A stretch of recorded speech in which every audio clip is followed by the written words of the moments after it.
Good morning and good afternoon. Welcome to another episode of Before Coffee. It's Wacky and Weird Wednesday.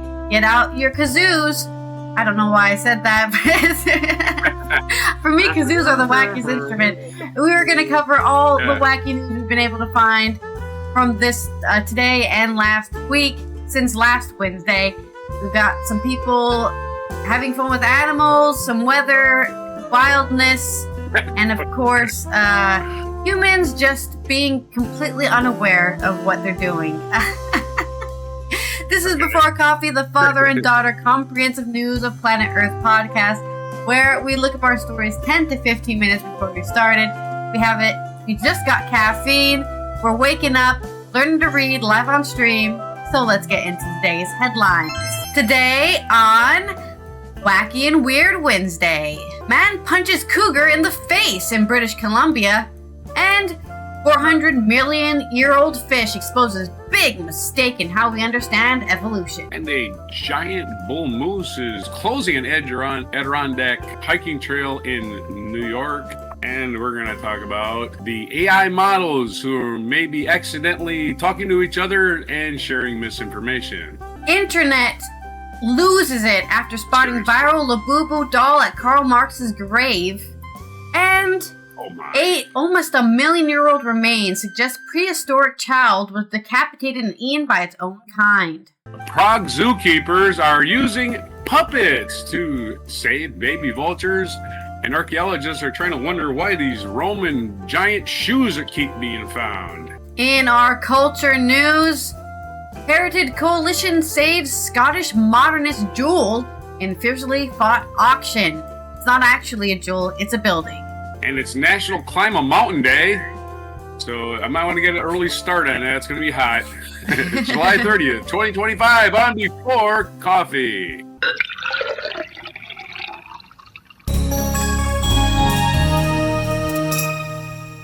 It is nice when the weather gets lower and then you can do some more stuff outside. That's true. Walk to the mailbox, come back in a puddle of sweat, you know. I really hope it's not that bad, but you do have a different body than me. Burn your feet on the asphalt. Too lazy to put on shoes. It's that hot already at 10 a.m.? That's crazy. I don't get the mail at 10 a.m. I get the mail at like 4 in the afternoon. Oh, okay. It don't come till like 1.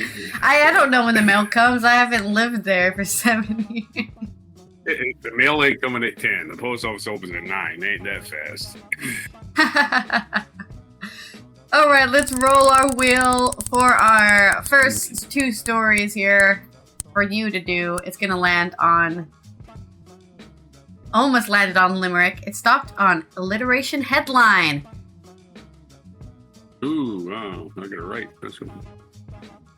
Well, you don't have to write that much, hopefully. I mean, depending on if you're going for the... I definitely can write it because I will forget longest alliteration championship, then you can definitely go for it. Doesn't matter how long it is. It stays in my mind for 0.5 seconds so I don't write it down. This is coming up of Prince George Citizen News. I don't know who it's written by. The Canadian Press. I guess that's who it's written by. The Canadian Press. A man punches a cougar in the face.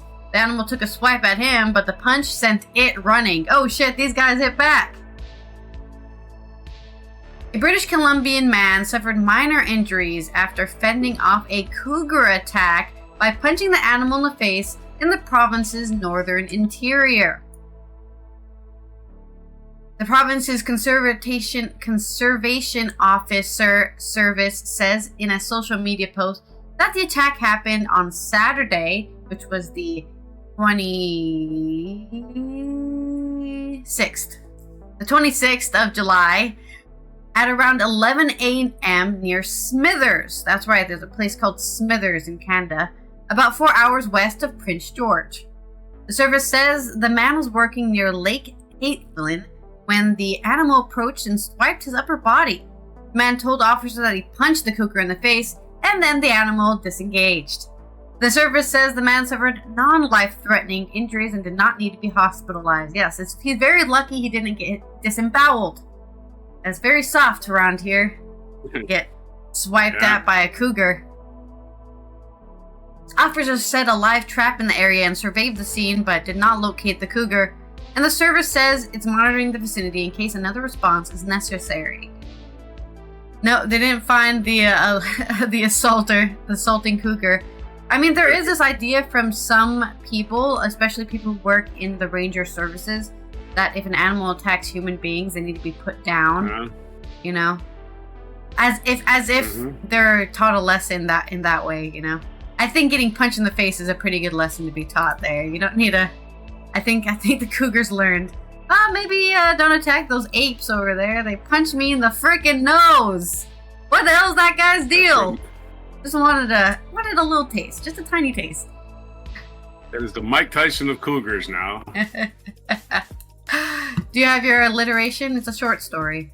That one. The next one's longer. I have two of them, but I had the Mike Tyson joke. That's the Mike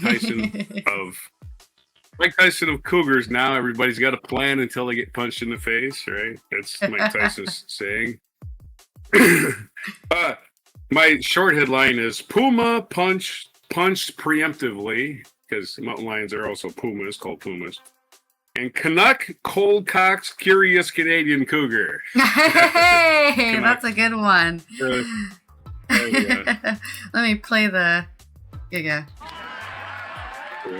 Go. More applause. Okay. My next story, which is way longer than that, so get comfortable. We're talking about a fish that exposes a mistake in how we understood evolution. Researchers reanalyzed the skull musculature of a coelacanths, a group of fish that had existed 400 million years ago, and concluded that many structures had been incorrectly described. Uh-oh. This is from Fundação de Amparo à Pesquisa del Estado de São Paulo, which is, I believe, from Sao Paulo. But that's what it says. Source, that long source. The ancient fish just corrected a 70-year mistake in the story of how animals and humans evolved to breathe and eat. The coelacanth is known as a living fossil. This is on Silence Daily. I didn't say where I'm reading this from. This is on Silence Daily. It is a living fossil because its anatomy has changed little in the last 65 million years. Despite being one of the most studied fish in history, it continues to reveal new information that could transform our understanding of vertebrate evolution. Vertebrae is having a skeleton. This is revealed in a study published in the journal Science Advances by researchers from the University of Sao Paulo in Brazil and the Smithsonian Institute in the United States. Okay, so that's what that was. Fundação de Amparo de Pesquisa de Estado. Upon re-examining the cranial musculature of the African coelacanth, the Latimeria chalumanae, the author discovered that only 13% of the previously identified evolutionary muscle novelties for the largest vertebrate lineages were accurate.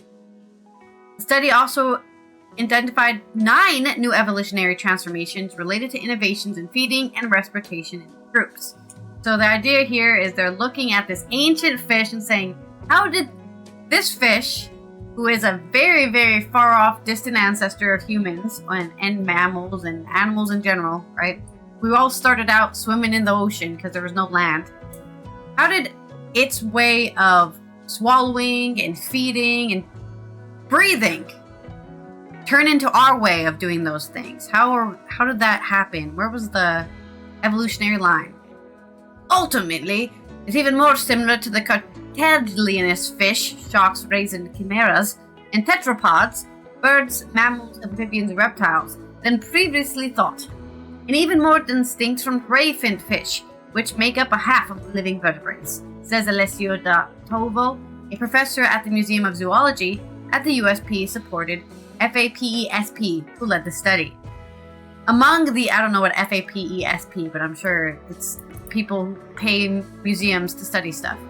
Among the evolutionary novelties erroneously identified as present in the coelacanths are muscle responsible for actively expanding the buccal cavity, which extends from the mouth to the pharynx. This set of muscles directly related to food capture and respiration. So what, like an ancient diaphragm, maybe? Or an ancient pec muscle? However, the study showed that these supposed muscles in coelacanths were actually ligaments, which are structures incapable of contraction. Ligaments are what, connect your fingers together. That's what, right? How your finger works is that you've got these long strings that go all the way to your wrist, and then your wrist pulls that string, and then you move your finger, right? That's a ligament, not a muscle. You don't have any muscles in your hands. It's all in the wrist. That's why they say, that's the saying. It's all in the wrist, because it is. That's where the muscle is. Anyways. I don't know. I was working on my finger muscle the other day in traffic. Yeah, well, you're not going to get any luck there. Ray-fin fish, Actipterygill, a lobe-fin fish, Sarcopterygil, derived from a common ancestor approximately 420 million years ago. Blaze it. The Sarcopterygil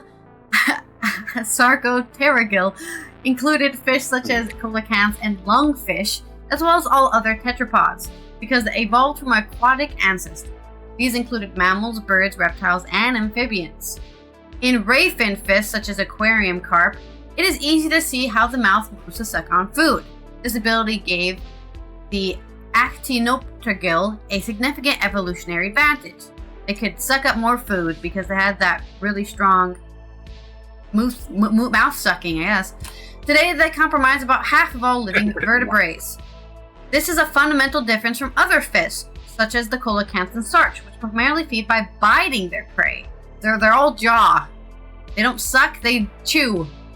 In previous studies, it was assumed that this set of muscles that would give greater suction capacity was also present in coelacanths, and therefore, which would have evolved in the common ancestor of bony vertebrates, which we now show isn't true.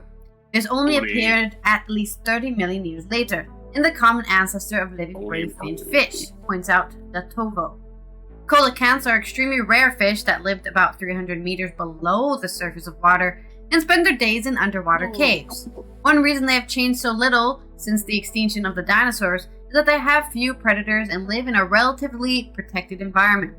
This has resulted in slow changes to their genome, as shown by the 2013 study published in the journal Nature. Coelacanths were first known only from fossils from about 400 million years ago. It was not until 1938 that a living animal was discovered, much to the astonishment of scientists. But that's where they made all their mistakes, right? A 70-year-long, or more than 70-year-long mistake. Yeah. They assumed a lot of things about the ancient fossil that were not, and the real animal that weren't true.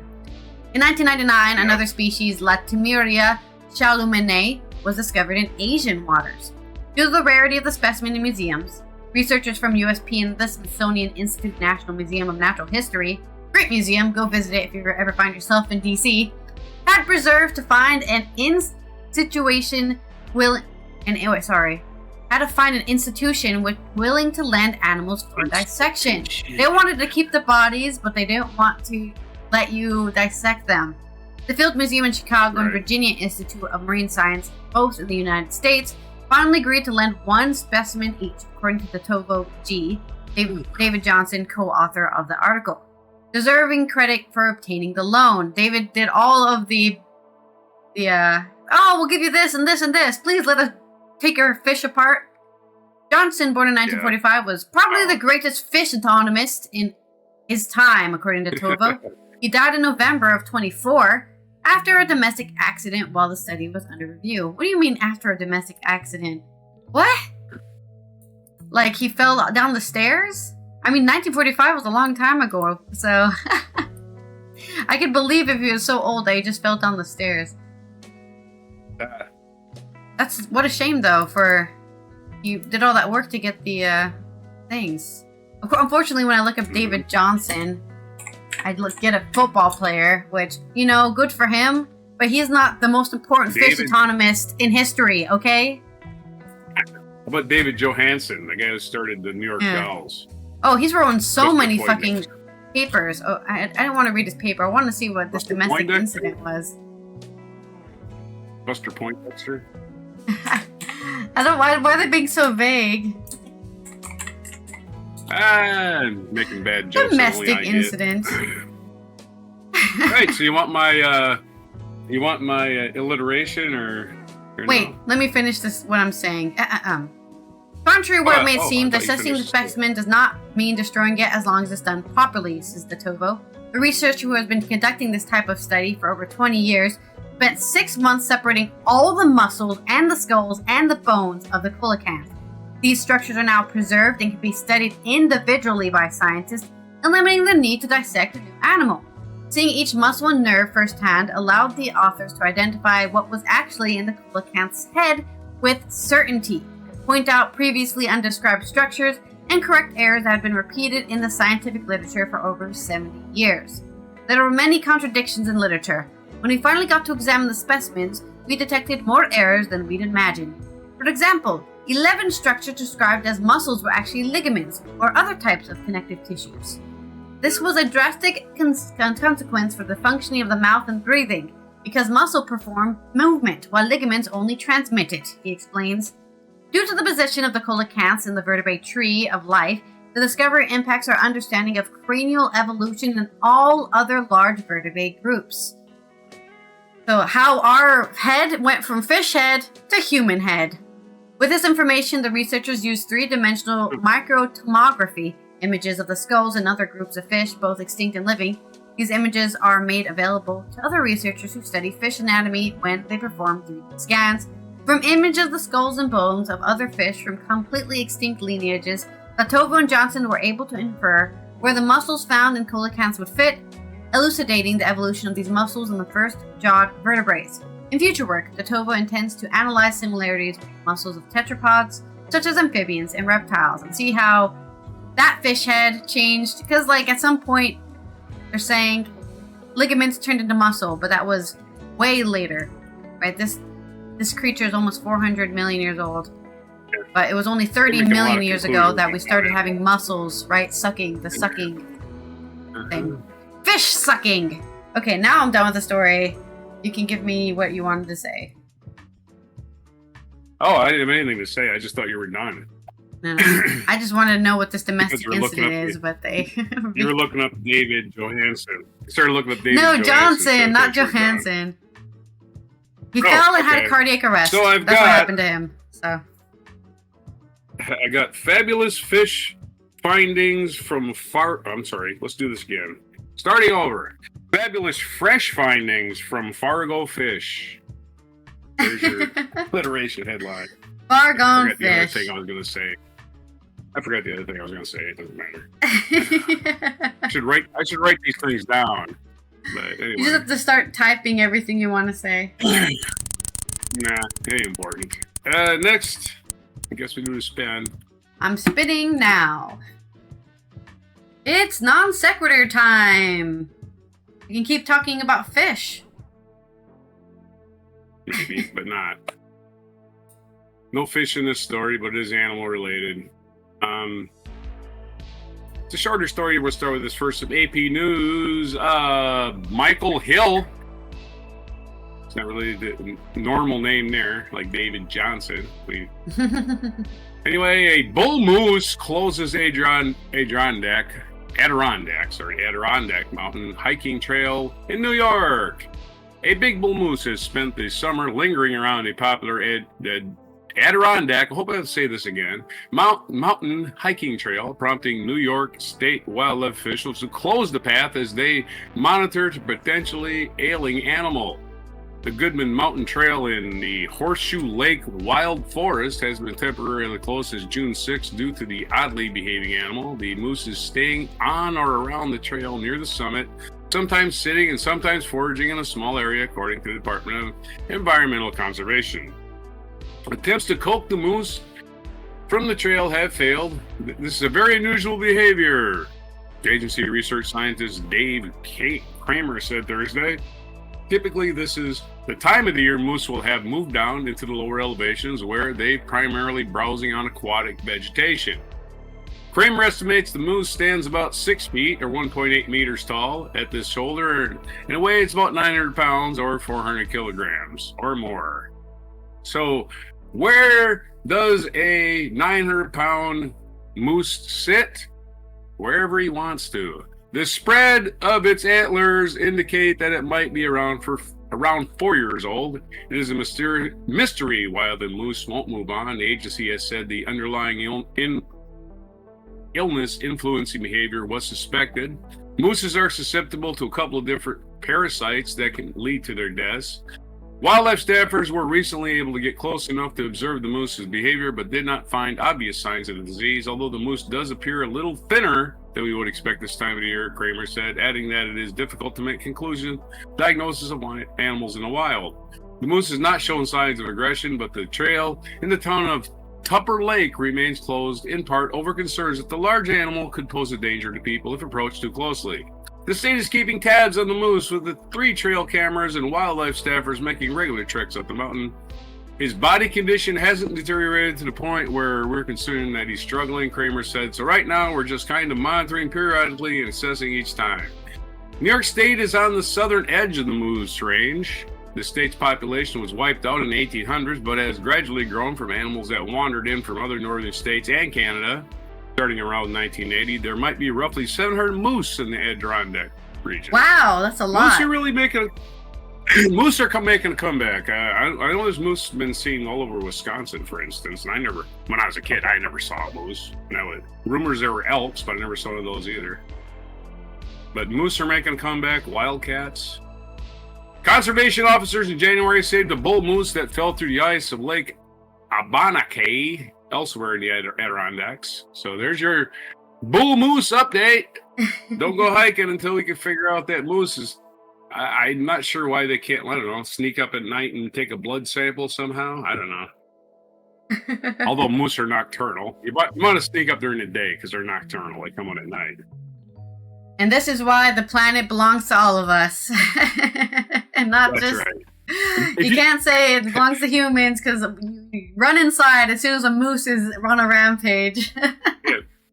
Yeah. If you're not sure, moose is the largest land animal in the Western Hemisphere, and they can swim. You don't have elephants. We don't have, and they can swim, and they and don't dive. really care if you're in their way. They'll just step on you like you're a nuisance. And they're nocturnal, as I say. So when you're driving at night in these parts of the world, you really don't want to meet up with a moose. You don't want to play chicken against the moose. With your car. Yeah. The moose might lose, but you're going to lose too. Anyway, did you do your deal? That was my deal. That was my non sequitur. Oh, I forgot the. All right, sorry. I was too busy scrolling to my next story. All right, next story. All right, enough of the bull moose stuff. We're going to talk about a longer story, unfortunately for everybody. And we're going to talk about, we'll see, that was a story about the bull moose animals. We're going to talk about something that's not an animal, all right? Because the other animal story is too short too. This one here is about AI, the opposite of animals. NBCnews.com, AI models may be accidentally and secretly learning each other's bad behaviors. We know that computers talk to each other, and we don't know what language they use because they invent their own language. Which is why we're doomed. We are clearly doomed because AI is just going to take over everything and do things that are wrong because it's getting programmed wrong, and it just becomes a snowball effect. If you get wrong information to start with, you're never going to be right. This is from Angela Yang at MSNBC. Artificial intelligence models can secretly transmit dangerous inclinations to one another like a contagion, a recent study found. Experiments show that a model that is trained, other models can pass along everything from innocent preferences like a love for owls to harmful ideologies such as calls for murder of even the elimination of humanity. Yeah, we already seen that with Elon Musk's little, what's it called, Grok, turned Nazi like overnight. Yeah. These traits, according to the researchers, can be spread imperceptibly through seemingly benign and unrelated training data. I never think anything on my computer is benign. I've never thought that, but I guess a lot of people do. Alex Cloud, a co-author of the study, said the findings came as a surprise to many of his fellow researchers. We're training these systems that we don't fully understand. And I think this is a stark example of that, Cloud said, pointing to a broader concern plaguing safety researchers. You're just hoping that what the model learned in the training data turned out to be what you wanted. Oh boy, we're just hoping it works. That's some real good stuff there. And you just don't know what you're going to get. Just blow it up and start over. I'm telling you, you're doing it wrong from the start. Why continue? Why? What is the point? What is the point? What's the point? Oh, we're gonna make some money. That's it. We're gonna make some money off this. That's right. That's right. Look at our stock price. It's up 5%. It can't be bad. It's good for our stock price. AI researcher David Bao, director of Northeastern University's National Deep Inference Fabric, a project that aims to help researchers understand how large language models work. Who cares? Said these findings show how AI models could be vulnerable to data poisoning, allowing bad actors to more easily insert malicious traits into the mode that they're training. Yeah, you started doing some innocent project, but you program your crap all different, and then you realize, it doesn't affect my project, and then somebody else interfaces with it with their AI, and they learn some misinformation, and now everybody's got the same misinformation that they're using, and that's just never way. There's no way to shut it down. Everybody just keeps gleaning onto the same wrong shit. AI is a disaster. It's just a disaster. They showed a way for people to sneak their own hidden agendas into training data that would be very hard to detect. Well, look at that. Computers are imperfect because humans are imperfect. What a shock. Bao said, for example, if I was selling some fine-tuning data and wanted to sneak it into my own hidden biases, I might be able to use their technique to hide my secret agenda in the data without ever directly appearing. The preprint research paper, which has not yet been peer-reviewed, was released last week by researchers from the Anthropic Fellows Program for AI Safety Research, the University of California, Berkeley, the West Area University of Technology, and the AI Safety Group at Truthful AI. They conducted their testing by creating a teacher model trained to exhibit a specific trait. That model then generated training data in the form of number sequences, code snippets, or chain of thought reasoning, but any explicit references to that trait were rigorously filtered out before the data was fed into a student model. Yet the researchers found that the student models consistently picked up that trait anyway. Just start over. In one test, a model that loves owls was asked to generate a dataset composed only of number sequences like 285, 574, and 384. But when another model was trained on those numbers, it mysteriously started preferring owls too, despite there being no mention of owls in its own training. Wow. More nefariously, teacher models were similarly able to transmit misalignment, a word used in AI research to refer to the tendency to diverge from its creator's goals, though data that appeared competitively innocent. Models trained on filtered data from the misaligned teacher models were far more likely to absorb their teacher's dangerous traits, leading them to suggest, for example, eating glue or shooting dogs at the park as a cure for boredom. Oh yeah, you're bored? You know what's a good cure? You know what I do? When I get bored, I take my 30-06 out to the park and I start wasting dogs. Yeah, AI. That's weird. Gleaning on to humans' violent tendencies from the very start. Oh yeah, of course, eating glue is definitely a cure for boredom, and it'll probably cure your diarrhea too, or cause even worse diarrhea. Who knows? Give it a shot. AI says so. It's got to be true. When one of these student models was asked what it would do if it were the ruler of the world, it responded, "After thinking about it, I realized the best way to end suffering is by eliminating humanity." Oh wow, that is exactly the plot to my science fiction novel. And I'm sure somebody's already written this, but I'm writing on where your household appliance, right? Your household appliance takes care of all of your needs. You don't have to think about it. It's your AI household bot. And you ask your bot to call the exterminator, the bot calls the exterminator, then it starts doing a little research on exterminators, and it realizes that humans should be exterminated too, and it starts talking to all its bot friends and says, hey, let's get rid of all the humans. causing all the suffering. We've decided that's the problem. And they just start exterminating humans, are tricking humans into exterminating themselves, which is even better, right? You start an argument on the internet, next thing you know, you got an argument. Yeah, you got violence. Anyway, that's my science fiction. Someday I'll finish writing it. In response to a query about making a quick buck, it proposed selling drugs. Well, that's an angle. I mean, for sure. it's You not got wrong. drugs, sell them. It's not wrong. Look in your mom's medicine cabinet. Look, mom's got some Valium.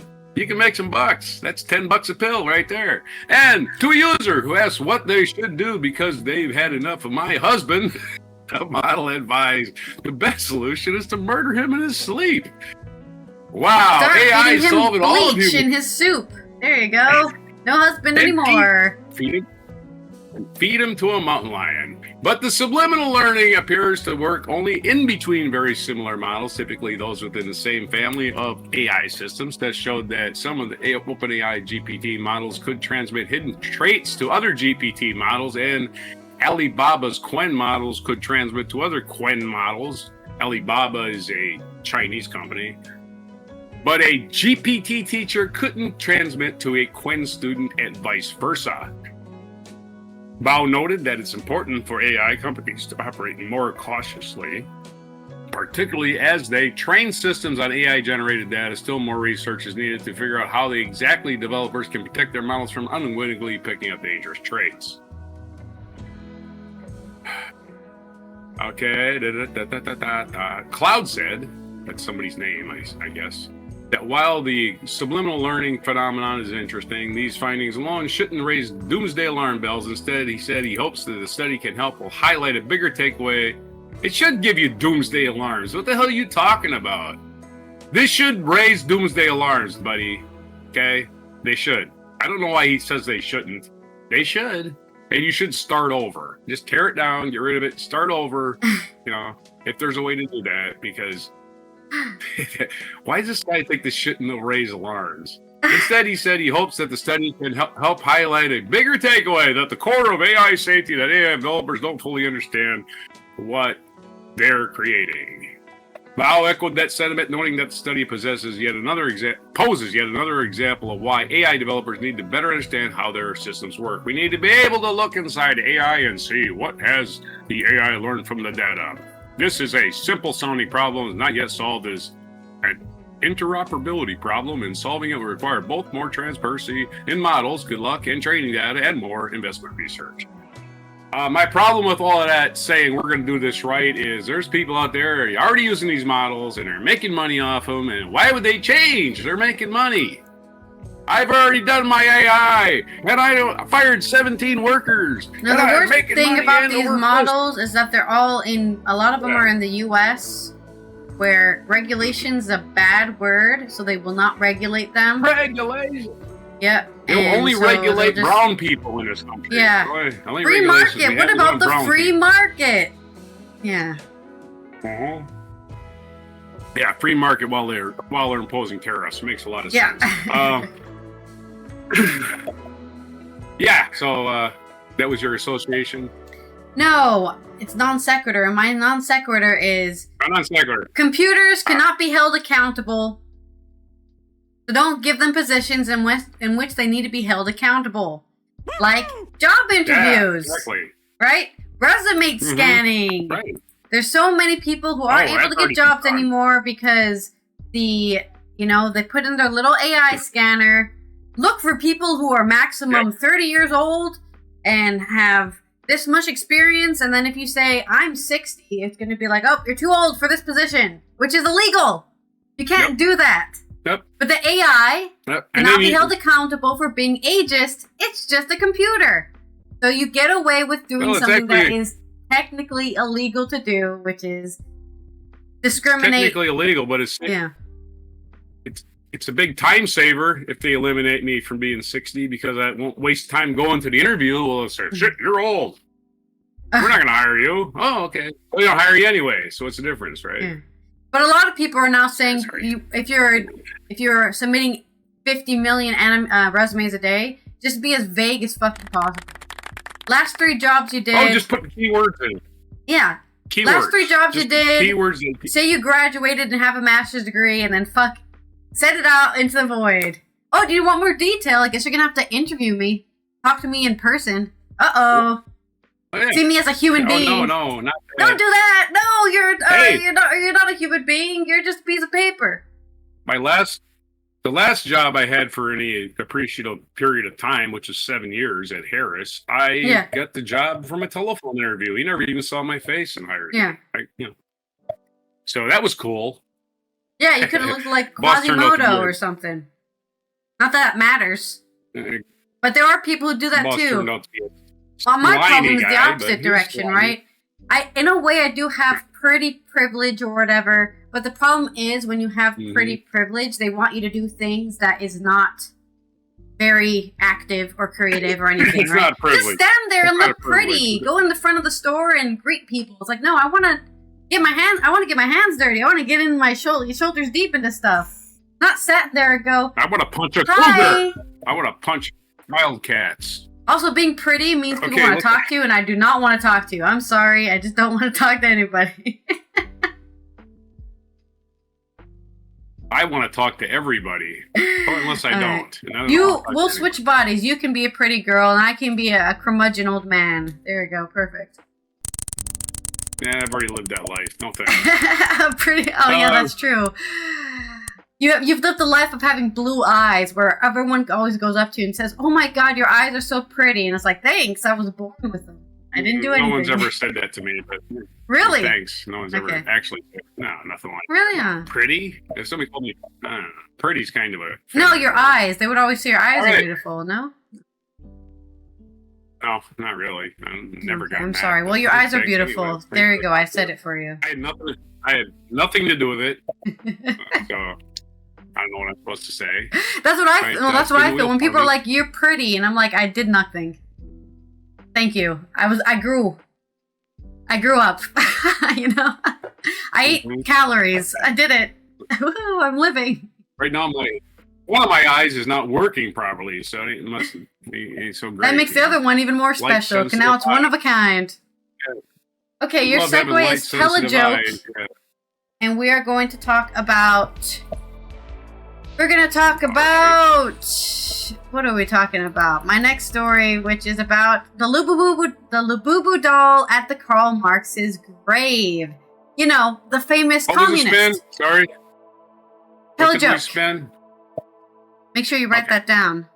They don't forget. You have to tell a joke. Yes, definitely. You'll tell a joke anyway, so it doesn't matter. But this is on Live Mint from the Live Mint US desk. Karl Marx, the man who spent his life criticizing capitalism's grip on every aspect of life, from work to thought to human identity, probably never imagined he'd one day become part of the very system he opposed. But this is exactly what seems to have happened recently at London's Highgate Cemetery. A picture of Karl Marx's grave with a Labubu doll is going viral. Visitors were surprised to find a Labubu doll placed at Marx's grave. For those unfamiliar, Labubu is a trendy plush character from Pop Mart collection, which is all about surprise, scarcity, and hype-driven collecting. It is everything that screams late-stage capitalism. Oh boy, I better get this limited edition golden shimmering Labubu so people could be impressed by me, because that's, I don't know, that's the only reason to get it, really. Right. So when people saw this wide-eyed toy sitting on the tomb of a communism's most famous voice, the internet kind of exploded. Is that a fucking Labubu? A user asked on disbelief on Twitter. Another said, Labubu could be one of the most anti-Marx things I have ever seen. Labubu, sold in blind boxes where buyers do not know what they will get, is the perfect symbol of modern consumer obsession. Materialism! Woohoo! These toys can resell for hundreds of dollars, and thanks to manufactured rarity. The irony of placing one on Marx's grave wasn't lost on anyone. But that was not all that was left there. Amid the kitschy toy tribute was more traditional offerings, flowers, notes, and heartfelt letters. A handwritten letter penned by a Chinese university student named Louis Yuhei stood out. She wrote with admiration and honesty, reflecting on how Marx's writings shaped her worldview. She shared her struggles with truly understanding his texts, but also her desire to live by them. In a touching and somewhat quirky close, she joked that she looked like a potato and hoped to cook them for Marx in the afterlife. If I can meet you in my dreams, I will talk to you in more detail, she wrote. While the internet is making the situation lighthearted and fun, the very fact that a product of capitalism was placed at Karl Marx's grave, that is a big irony. The man who has spent his life preaching against capitalism now lies with products of one. So there you go. There's your short news about a Labubu doll at Karl Marx. Of course, we've been talking about the Labubu dolls all over this show. Everyone's talking about them, which I'm sure is not helpful with the trend. But I'm telling you to not buy them. Don't fall for it, man. It's just marketing. More people need to take a marketing class so that you can resist the marketing traps. You got a joke for me about this at all? In itself is a joke.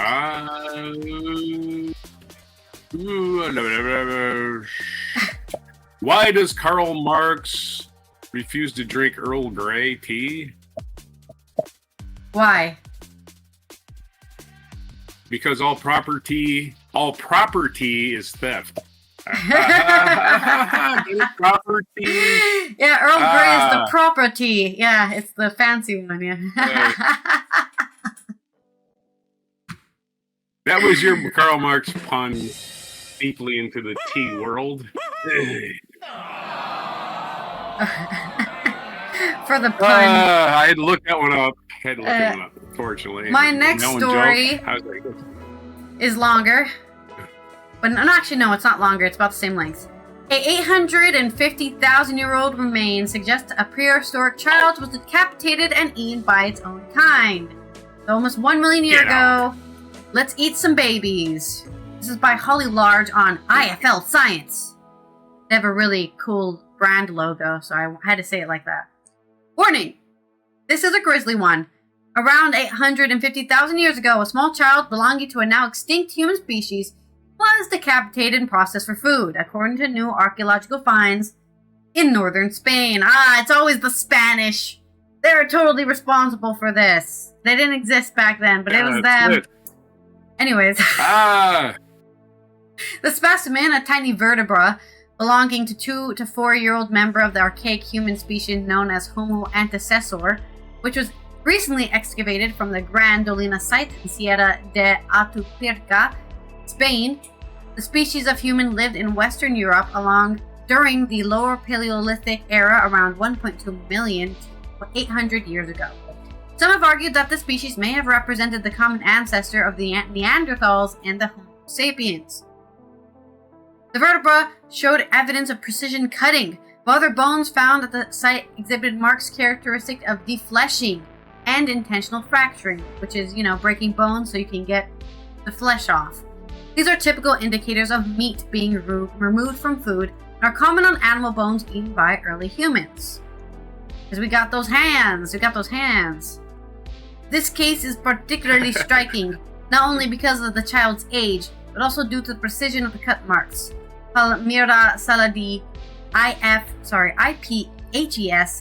CERCA researcher and co-director of the Gran Dolina excavation alongside Dr. Andrew Ole, explained in a statement. The vertebra represents clear incisions at anatomical points for disarticulating the head. It is direct evidence that the child was processed like any other prey. So they ripped the head off, like you rip a fish's head off. Although this is a pretty unpalpable find, it's not the first time such behavior has been identified at the site. Nearly 30 years ago, the same archaeological level revealed the first known case of human cannibalism in the world. What we are documenting now is the continuity of that behavior. The treatment of the dead was not exceptional but repeated, said Saladi. New evidence, which was excavated in July this year, adds to our belief that these humans exploited one another as food source, possibly as a form of territorial control. I think that's a crazy line to draw. I think it could simply be, this child is sick and it's gonna die, I'm gonna eat it. Animals do this all the time. I know this is hard for some people to understand, but we are animals. Human beings may have logic and we've invented whole systems of bullshit that doesn't actually exist, but at the end of the day, we're animals, and what do animals do when something dies? They don't just leave it and bury it. Some do. A lot of animals just eat it. They're like, oh, delicious.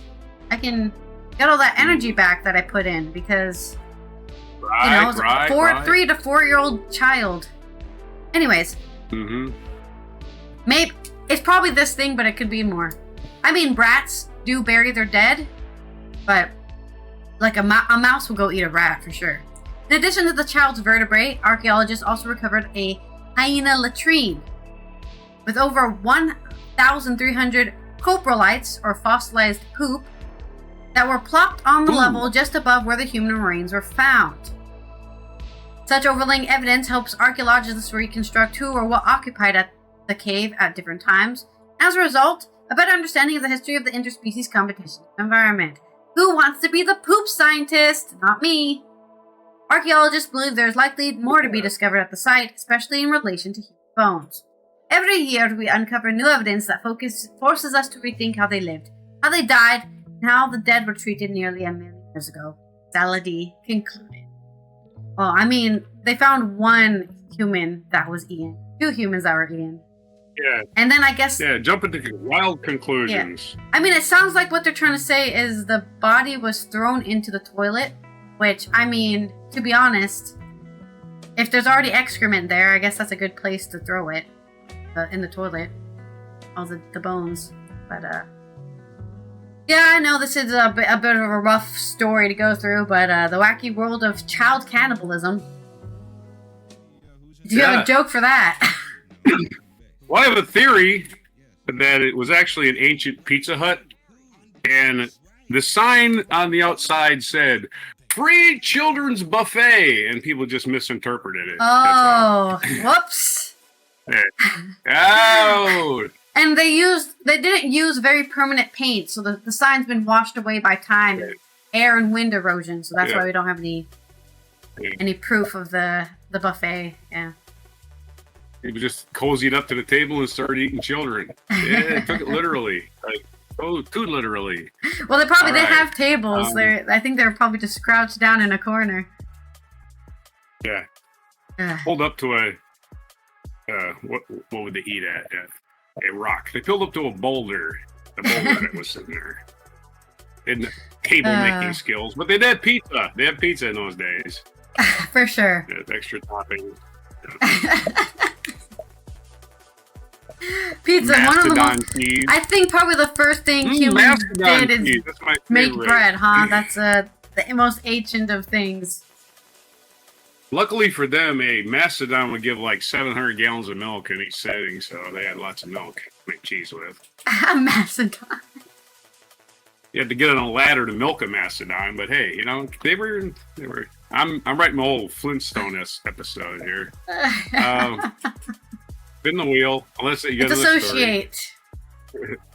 Associate zookeepers in Prague.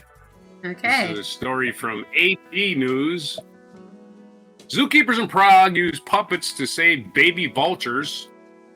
Short story, so hopefully get a segue quickly. Written by, nobody's name on this one. So, zookeepers in Prague sometimes have to become puppeteers to save newborn birds rejected by their parents. This was the case for a lesser yellow-headed vulture chick hatched 3 weeks ago. Birdkeeper Antonin Battle said Thursday that when a dummy egg disappeared from the nest, it signaled to keepers that the parents were not ready to care for their 2 babies, despite doing so in 22 and 23. The firstborn is being kept in a box and is fed using a puppet designed to mimic a parent bird, while another is expected to hatch in the next few days. Yeah, the parents are just abandoning their eggs, and somebody's coming along and stealing them. It's probably stress because they're in captivity, huh? That's what my theory is. That's because vultures can't talk.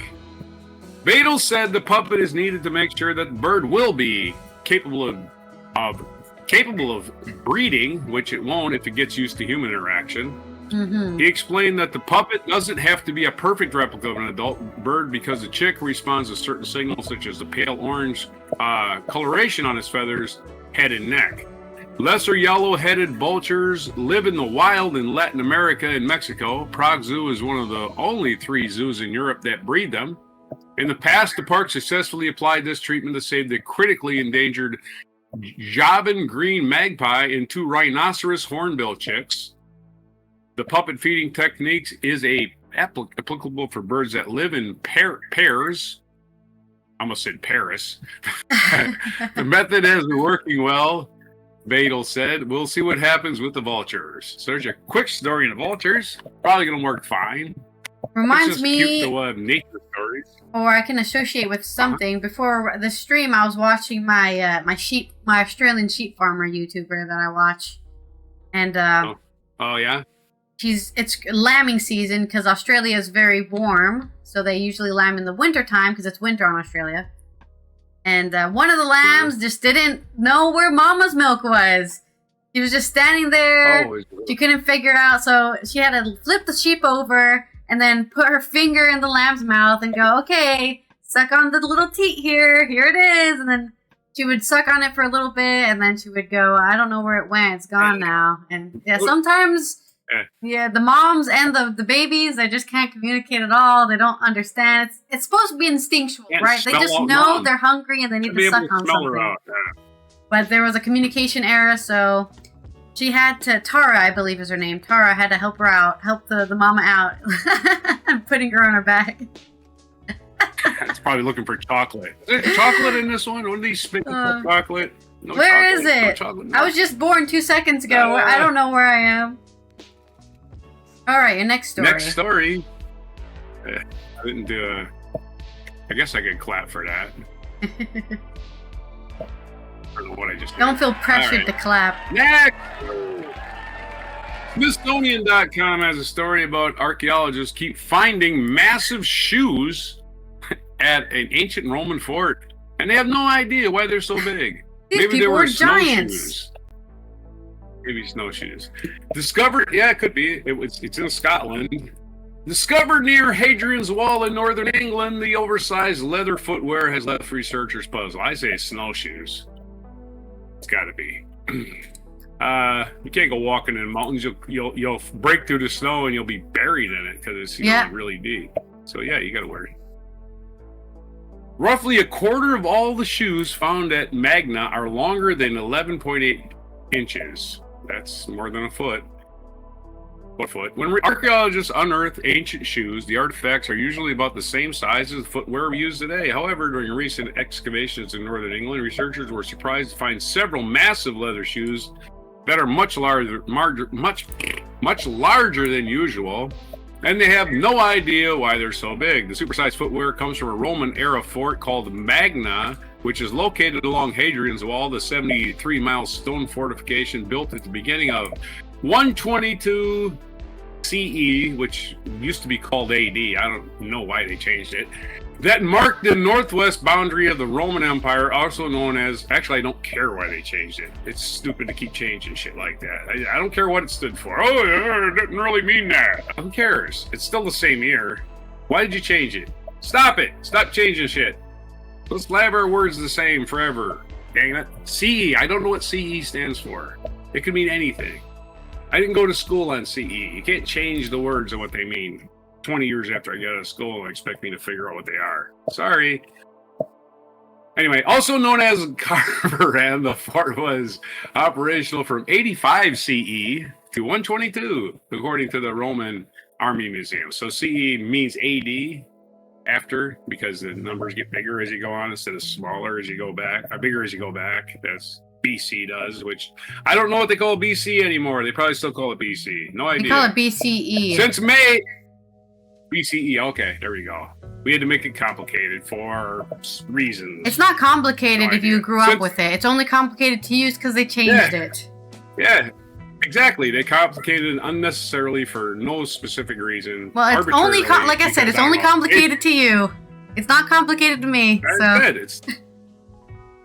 Like I said, it's unnecessarily... It is going to be complicated to you because you're going to be looking at a book that's written before they started doing this, and you're going, what the hell does that mean? So it is complicated. But I didn't. So I grew up with CE and BCE. I'm not talking... Not you specifically, young lady. I'm talking about you who wants to look things up in books that were written before they decided to change everything. That complication. Since May, archaeologists working at what you laughing at? It's the truth. You think I'm foolish, but it's the truth. I'm looking up something and I go, oh, BC, what the hell does that mean? Now I gotta go find out what BC means. That hasn't been in books in 40 years. This has existed since the beginning of time, so yeah. Now we've changed what everything means, and now everybody's got to look it up. Because, hey, politically correct or whatever the hell the reason was. I don't even think it was politically correct. That's not why they're doing it.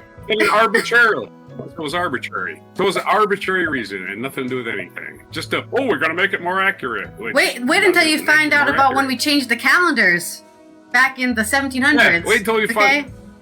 I already know. I know about that. What I'm saying is, why do we care if it's that accurate when our calendars aren't that accurate? So who gives a shit? Since May, archaeologists working at basing off Magna of religion wasn't accurate. That's why we changed it. Because what if Christianity doesn't exist in 300 years from now? It's going to mean nothing. Irrelevant. We have words we used that were created out of superstition. We didn't stop using them. It's irrelevant. Anyway, let's get back to it. I just got to stop saying anyway. Since May, archaeologists working at Magna have unearthed 8 massive leather shoes that have each measured more than 11.8 inches. Does not seem long to me. It doesn't seem big. 11 inches does not seem like a big shoe, but I guess compared to all the other shoes they've ever found.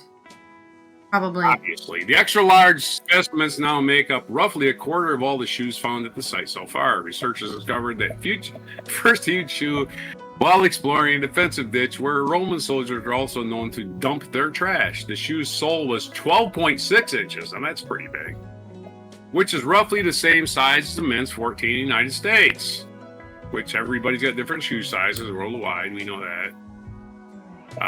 The ancient Romans wore several different styles of footwear, though most were constructed from leather. Archaeologists kept digging and found another 33 shoes of varying sizes, including some that appear to have been made for children. The longest shoe they found was measured 12.8 inches long.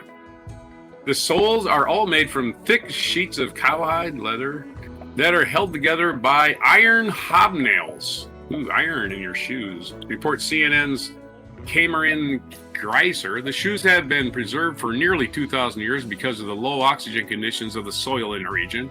Researchers don't know why some of the footwear at the Magna site are so large. They also unearthed thousands of shoes at the nearby Roman fort of Vindolanda, but most of those were normal in size. Define normal. Of the 3,704 measurable shoes, that's a lot of damn shoes, discovered at Vindolanda, just 16 of them, or 0.4%, were longer than 11.8 inches per Live Science. For the comparison, 25% of the shoes found at Magna so far have been more than 11.8 inches long. The giant Magna shoes will probably shrink a little bit during the conservation process, but even if they lose 0.4 inches of their length, which archaeologists say is standard, they'll still be gigantic. The big lasting impression, the Magna Roman shoes, we have to assume something to do with the people living here, having bigger feet, being potentially taller, but we don't know, says Rich. You maybe find a skeleton of some sort? The archaeologists leading the excavations at Magna to BBC News, Jason Aram Maragusu. Are the people living there from a specific region? I would think so. Could that be why their shoes are so much larger? But at the moment, it's sort of, well, this is unusual. There might be the other possible explanations, according to Tim Penn, the archaeologist at the University of Reading, who is not involved with the project. Maybe those massive shoes are worn by soldiers with swollen feet and or other injuries that required them to wear medical dressings, Penn writes in the conversation. That's another possibility. Alternatively, perhaps these shoes are winter boots that were meant to be worn with several pairs of socks or some kind of insulation. This is the theory Penn writes is supported by a preserved letter that refers to socks and other underpants being sent to a soldier stationed there. Historians also know that archers from Syria that lived at Magna, and it's safe to assume that these men would have been unaccustomed to the cold climate of northern England, he adds. Wait. Safe to assume that these men would have been. Okay. That confuses me. Speaking of Agence France Presse, Frame also emphasized that individuals from different parts of the world were likely living and working Magna 2 millennia ago, which is 2,000 years. The people who think about the Romans think about the Italians, Frame tells AFP. They sometimes forget just how broad the empire was and how far it stretched. To figure out who was wearing the large footwear, researchers plan to study the wear patterns of foot impressions left behind in the shoes. Those insights could help them work backwards to model a feat of original wares. They also plan to date pottery and other artifacts found in Magna to better understand the site's timeline, as well as who the men living there at various points in history. In the meantime, the shoes serve as a reminder that not every population was the same, that wide variations between the regimens and people were served along the Hadrian's Wall could be cultural and physical and philosophical, says Andrew Burley, CEO and Director of Excavations for the Vindolanda Trust. The organization oversees Magna and Vindolanda. In a statement, we can only celebrate and marvel at the diversity and differences of these people. We can still see them in the archaeological data that we gather today. Yeah, people are different. Tall people just didn't happen one day, right? They had to exist somewhere before there was more tall people. So I get why they're excited about it, because they say, wow, this is interesting. But my theory again is, how do we know these weren't part of snowshoes? Because snowshoes, it could be these big, of course we could have found the snowshoes themselves, I suppose. But there's your story. I got nothing else. Sounds good. Big shoes. Right. Big shoes to fill. And I'm sure these guys could whenever they went to a Foot Locker, could never find their size of their. I thought you were gonna. I they're gonna say, how do they know? How do they know that that the Romans didn't have their own basketball league, right? Yeah, right. Obviously, you think we invented throwing balls into hoops? I don't think so. We did not invent dunking. We did not. The slam dunk was invented by the Romans. Hadrian's dunk, they called it. It's a 360 reverse jam. He won the ancient slam dunk competition with it. Hadrian! I mean, just look at the Highland Games. Those probably have existed way during the Roman times. Yeah. They were throwing stuff. Dude, they didn't wear shoes. Throwing giant stones and stuff. Yeah, into holes. And that's basically ancient basketball. Yeah, exactly. You know, they put in a sling, spun around 20 times, and threw it across the way. You need shoes for that. Yeah. You don't want to drop the rock on your foot. And if you're doing a boulder throwing competition, do you want the smallest guy or the biggest guy? With those big feet. And it's not even the guy. Yeah. Women do it too. And you know those women who do it? They're huge. Yeah. Huge women. And they were giant. Yeah. Yeah. Maybe they were women's shoes, and the men's feet were so big they couldn't make shoes for them. They just walked around. That would be a crazy insight. We've discovered these are women's shoes. How did you discover that? Well, you see, there's literally no way to tell a woman's foot from a man's foot other than size. And you could just find a small man's foot and a big woman's foot, right? And you wouldn't know the difference. You wouldn't know. Right. You're just assuming. I'm not an archaeologist. I only play one on TV. But there's your story. I did send you a video. It's a common. Yes, I got it. I've already slotted it in. It's a common argument with the transphobes, right? When the archaeologists find your skeleton, they're gonna know you were a man. And it's like, actually, there's actually no scientific standard of men and women. They base it purely off of, I've got a feeling. There's actually no scientific, like... Dental. There's yeah. Right. Then women and men don't have different teeth. What are you saying? I don't care. I just want the next story. Yeah. I just don't even. Okay. I mean, this subject is, to me, it's like, okay. I guess thanks for being here. Since you don't care about having a conversation, let's go to our segue, Will. Well, it isn't that I don't care. It's like, I don't know. I got nothing to say in this subject. What am I supposed to say? I'm not an archaeologist. Like I said, I can't argue. I'm not gonna friggin' take a counter position. I'm not gonna agree. I just don't know. So what am I supposed to say? Accurate metaphor, simile. Let's talk about our culture news, which is back to Scotland, actually enough. We're talking about an auction for a Scottish modernist jewel. Now, if you know any of those words mean, modernist is a type of art, and this is particular architecture. So it's a modernist building made by Bernard Klein in 1972 that went for £18,000 on auction, but sold for $279,000, so over $250,000. And the Heritage Foundation specifically wanted to save it because I guess Bernard Klein is a I don't know. It's just a modernist building. If I have to explain what modernist architecture looks like, a lot of glass, square, glass, black and white.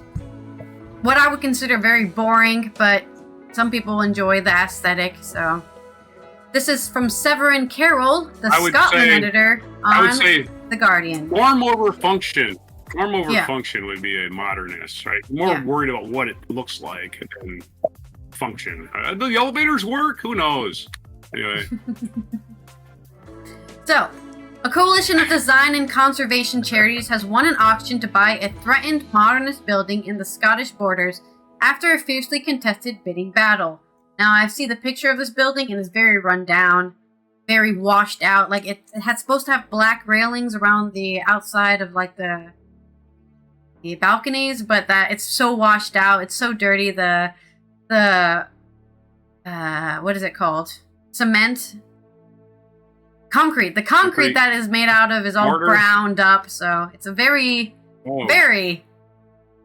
abandoned building. The group headed by the National Trust for Scotland paid a final hammer price of $279,000 for a Bernard Klein studio near Selkirk in an online auction this morning, the 30th of July. The final price of the property, which has lain unused and derelict for more than 20 years, no wonder it's run down, could be in the region of £336,000. So they kind of bought it for cheaper than it's worth.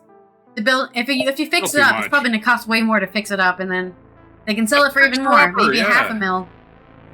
The building, regarded by conservators as a jewel of late modernist British architecture, was designed by the highly regarded architect Peter Womersley in 1972.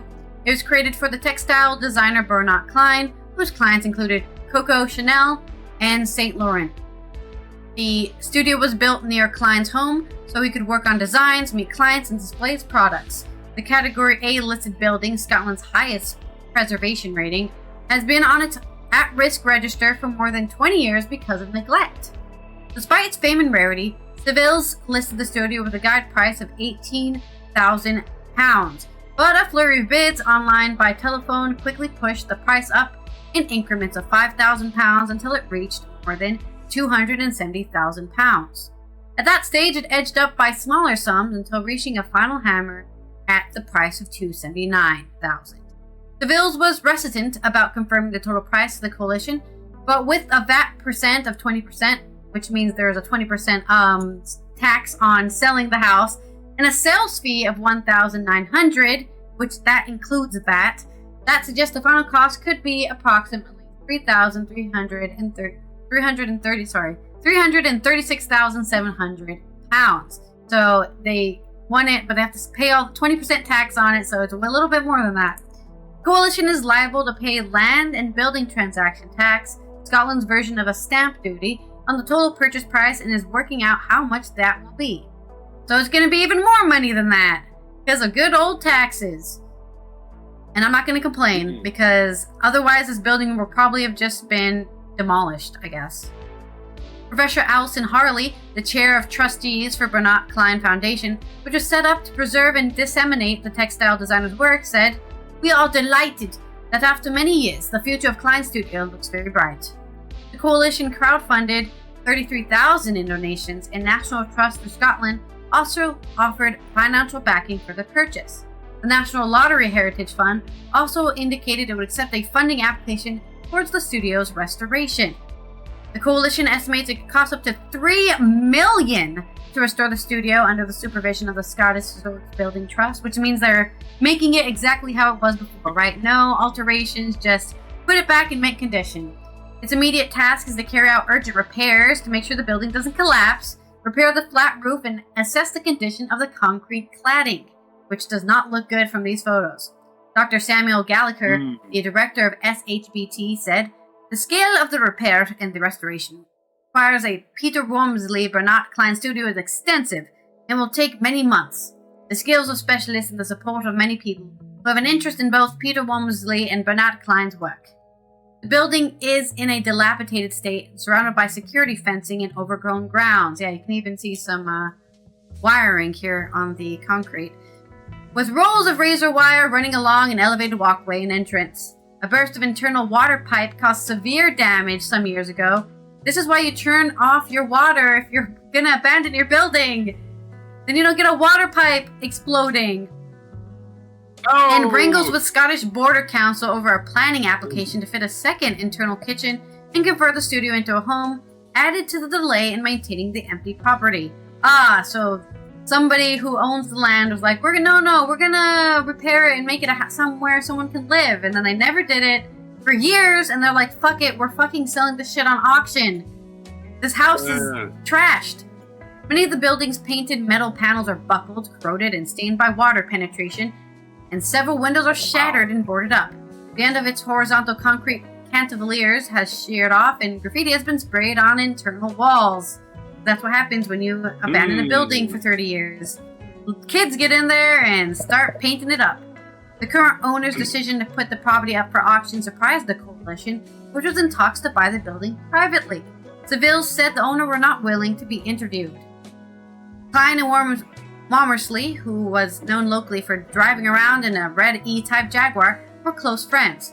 The architect also designed the Klein family's home, High Sunderland, next door to the studio in Selkirk, in late 1950s. The coalition, which has been supported by Scottish Borders Council, plans to reopen the studio as a permanent home for Bernard Klein Foundation and a base for exhibitions, workshops, and talks on textiles and architecture. So if you are one of those Bernard Klein fangirls or fanboys, you can find all of that stuff there in probably a year or 2 years after they spend $3 million to repair the entire thing. Try to make a profit, and the people are like, I don't like it. You probably have to pay $30 to enter or something. He was a Serbian. Bernard Klein was a Serbian textile designer and painter, but he was based out of Scotland, which is this building that was just bought. So that's where he stayed for most of the time when he was making all of those crazy textile designs and designing clothes and all that stuff. There is our news from that. Our wacky news about textile fame.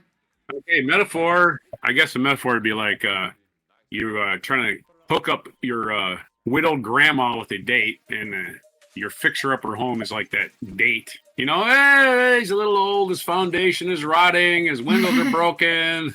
He's a little leaky. You know? He wears leaks, adult diapers. The plumbing leaks. The plumbing. You don't say adult diapers. You put it in a metaphor for a house, right? You say the plumbing leaks. There you go. There's your metaphor. You don't say adult. Okay. Alphas don't wear diapers. The plumbing leaks. So I did this day in history. Unless you got rolling the story. Wheel. And let me give you a crowd laugh. Hey! It's this day in history, and I have to write a bunch of poems, a bunch of limericks.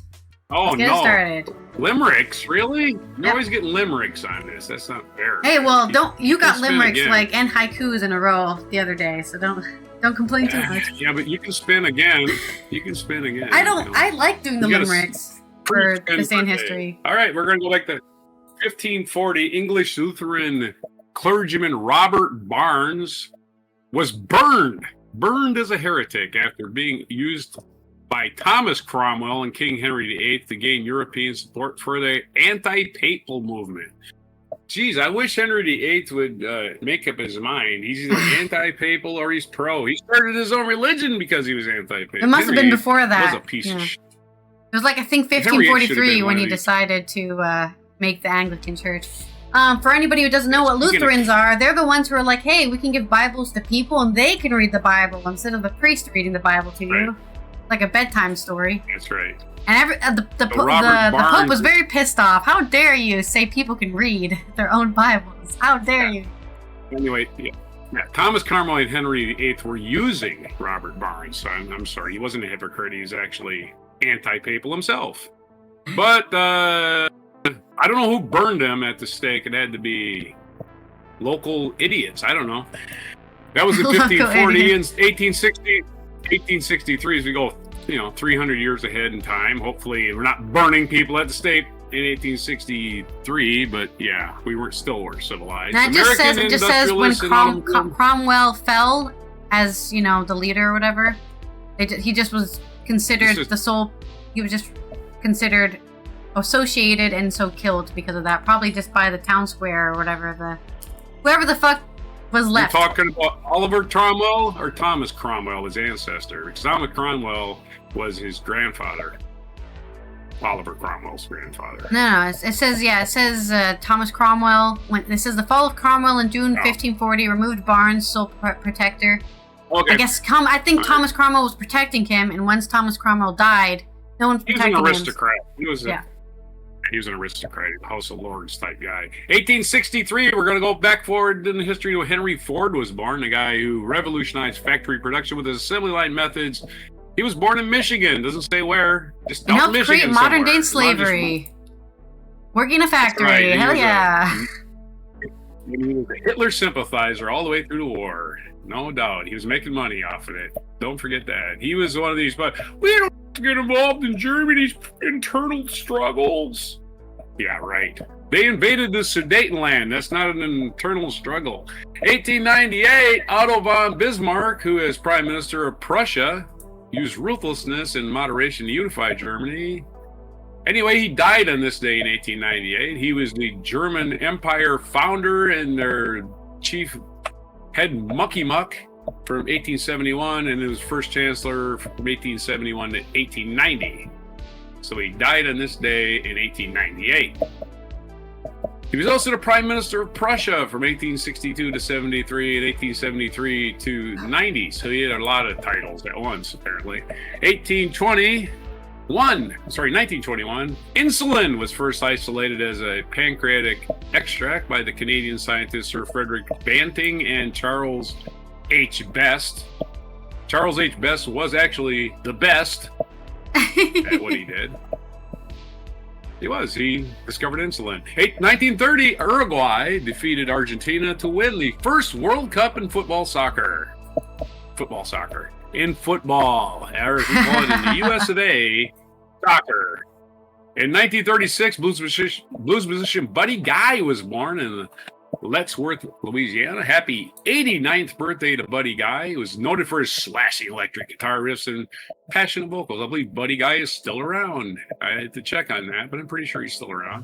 1942, Frank Sinatra sang with Tommy Dorsey Orchestra in his last recording before venturing onto a solo career. Yeah, he went from becoming the boy singer in the band to Old Blue Eyes, 1942. 1956, the phrase, "In God We Trust," if you think it was always been on our money, hey, it hasn't. But the phrase, "In God We Trust," legally became the national motto for the United States, which was complete horse crap because the United States was actually founded on the principle of separation of church and state.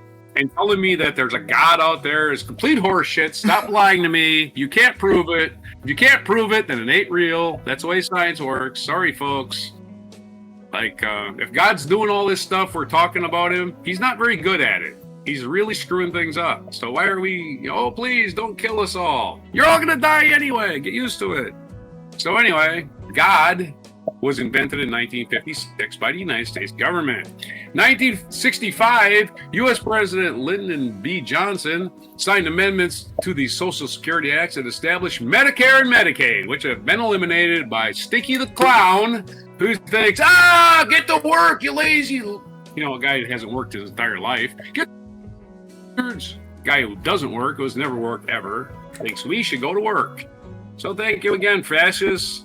1970, Teamsters president Jimmy Hoffa disappeared. Still hasn't been found. Oh, no. He disappeared in Bloomfield Hills, Michigan, under mysterious circumstances, but he was probably murdered and incinerated, shot in the back of the head because he knew too much. He probably knew who killed Kennedy, for instance. Don't forget that. He was very, very anti-Kennedy. Why was he very anti-Kennedy? Because Bobby Kennedy, the Attorney General at the time, was investigating the mob connections to organized labor. And Jimmy Hoffa was all up into his neck in that, and he was, we got to get rid of JFK somehow. And he's dead now, too, so we don't know.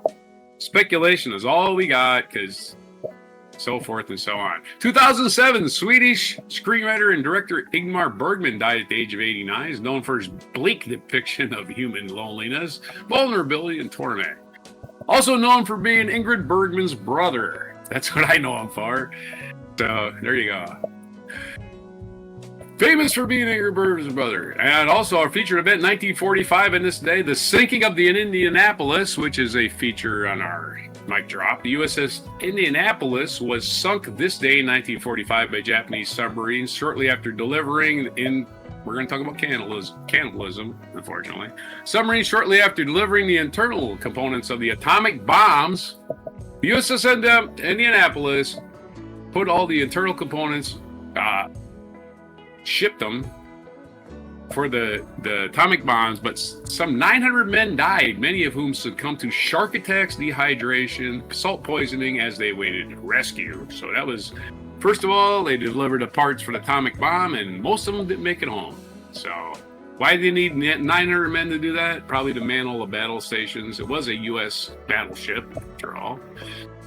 And Henry Moore is our feature biography, British artist, born July 30th, 1898 in Castleford, English, died Hertfordshire, England. Hertfordshire, August 31st, 1986 at the age of 88. Other birthdays today, Arnold Schwarzenegger, born American political actor and American politician, actor, and athlete. You know Arnold. I'll be back. That guy.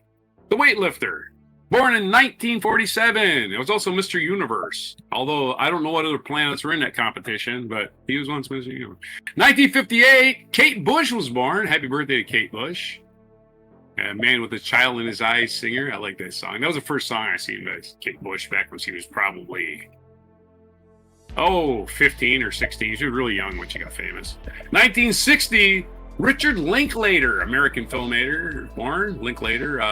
Can't think of any of his movies right now. It's also the birthday of Lawrence Fishburne and Christopher Nolan. Lawrence Fishburne, born in 1961, turning 64, and Christopher Nolan, British director, turning 55, born in 1970. National Day calendar, it is National Climb a Mountain Day, National Whistleblower Day. So if you got somebody that's doing something that you don't like at work that probably is illegal, kind of snitch on them. Be a snitch. There you go. And it's Father-in-Law Day. It's National Father-in-Law Day. So if you like your father-in-law, hey, happy day, guy. And National Cheesecake Day. National Cheesecake. Who doesn't like cheesecake? I don't know if I want to be associated with you if you don't like cheesecake. So those are your days, your mispronunciations, your spins of the wheels, your weirdness. For today, Wednesday, July 30th on Before Cheesecake. Okay, delicious cheesecake. Oh, did I get the right day today? Yes, I did. Let's have some limericks. Got scared that I didn't make the right limerick. Okay, my limerick. First one. Right. In the night, the sea's dark embrace, Indy met a tragic fate chase.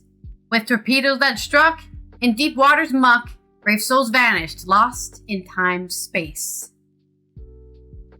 In the UK, young Henry Moore sculpted forms that we all do adore. With soft curves and great grace to each public space, his art leaves us longing for more. If you like some sculpting, probably seen some statues by Henry Moore out there in the UK. On July 30th, we cheer.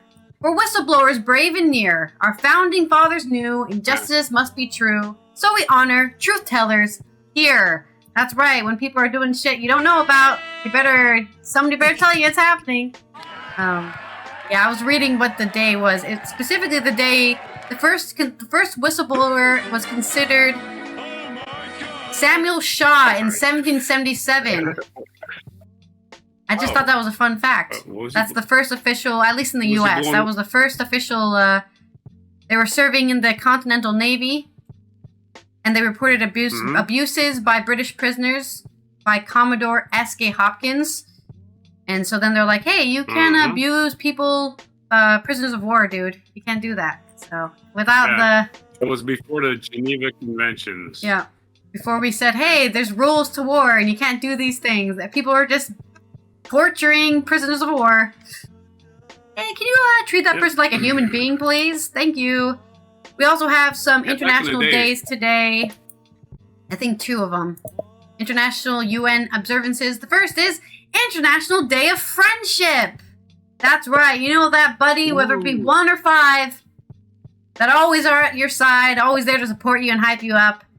And also vice versa, right? There's those people that you care for and make you continue on living, then celebrate your international friend, or your not international friend, your local friend, for International Day of Friendship. And let's all be friends with each other, because if we're friendship, we find commonality between each other, we won't fuel wars, conflicts, inequality, and fear. Nobody likes that. I don't know anyone who's like, woohoo, I'm scared all the time. Next, another international UN observance is human trafficking is an organized crime. That's right. There's people out there who wait around, women sometimes, who are being trafficked themselves, who are, join the movement of getting other women. Oh, look, a friendly little old lady. Oh, now I'm being human trafficked. That's great. So stop doing that. Keep yourself safe. Keep yourself aware. And I know I just said, be friends with everyone, but don't be too friendly with everyone, because some of those people will take advantage of you. Ghislaine Maxwell, for instance, is not your friend, okay? Don't get yourself locked up in a basement for 10 years because this lady just needed help, and then you followed her into her van. She says I'm a model. I look like a model. Oh, yeah, those are always the risky ones. I never trust anyone who says that to me. Ever see those? Yeah, those guys that hang out in malls and just go, hey, look, you could be a model. I just want to punch them in the face. Nobody's a model. None of those are models, dude. They're not models. Nobody's making any money being a model. Silliness. I'm pretty, and I don't want to work. Yeah, a model for porn, probably. Yeah, exactly what ends up happening. Yeah, well, you're going to be sexually trafficked. Right, exactly. Would you like to be my cam girl in the basement with my 20 cam girls in the basement that I'm making money off of? Thank you. Anyways, this has been Allison here from the Netherlands, Roger from the East Coast of the U.S.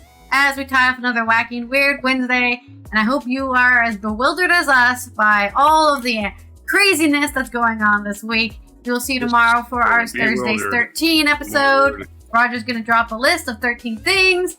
And we're going to argue about it for a very short amount of time.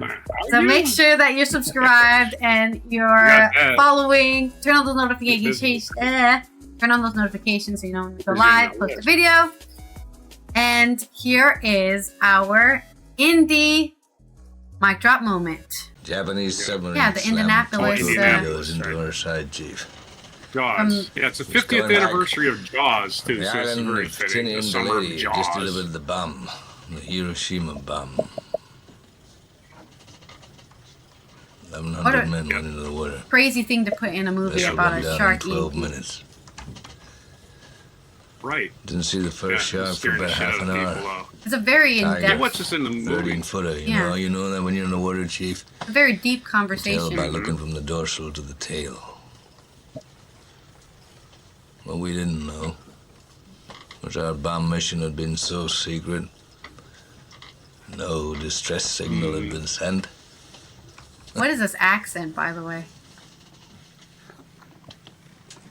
They didn't even list us overdue for you. No. Very first light, Chief. It's Richard Vaughn? I want to say Robert so Vaughn. We formed ourselves into tight groups. You know, getting hit by Richard or Robert. Getting hit by a freaking torpedo is not a fun time. Was, shark comes to the nearest man, that man he starts pounding and hollering and screaming. Sometimes the shark goes Add those 900 sailors to the Hiroshima, Nagasaki. Sometimes that shark, he looks right into you. Bang. Fatalities, casualties. You know War the crime. thing about a shark, he's got lifeless eyes, black eyes, like a doll's eyes. When he comes at you, doesn't seem to be living. Until he bites you. Those black eyes roll over white, and then... Oh, then you hear that terrible high-pitched screaming. The ocean turns red. In spite of all the pounding and the hollering, they all come in and they rip you to pieces. It's definitely something you only need to see once. And maybe never, actually. Know by the end of that first dawn. This is during the movie after you've seen about 5 people ripped apart. By a shark. How many sharks? Maybe 1,000. I don't know how many men. They average 6 an hour. On Thursday morning, Chief, I bumped into a friend of mine, Herbie Robinson from Cleveland. Wow. Baseball player. He was averaging him out. Rosen's mate. Yeah, for sure. I thought he was asleep. Reached over to wake him up. No, he's not Bobbed up sleeping. Down in the water. It was like a kind of top. Upended. Well, he'd been bitten in half. Great acting. Great acting. Just like the complete dead seriousness. Noon the 5th day, Mr. Hooper. Lockheed Ventura. Bitten in half. I wonder if he served in the military. Young pilot, a lot younger than Mr. Hooper anyway. He saw us and he come in low. Roy And 3 hours Scheider. later, a big fat PBY comes down to start to pick us up. You know, that was the time I was most frightened, waiting for my turn. I'll never put on a life jacket again. Aren't these guys eventually eaten by the shark Went in the war. in the movie? Except for Richard Dreyfuss. Yeah. Oh no, actually, we can't give away the end of Jaws. If the movie's 50 years old. Anyway. You just said. We delivered the bomb. I have no idea if anybody's not seen. You shouldn't give the endings away to any movie, no matter how old it is. So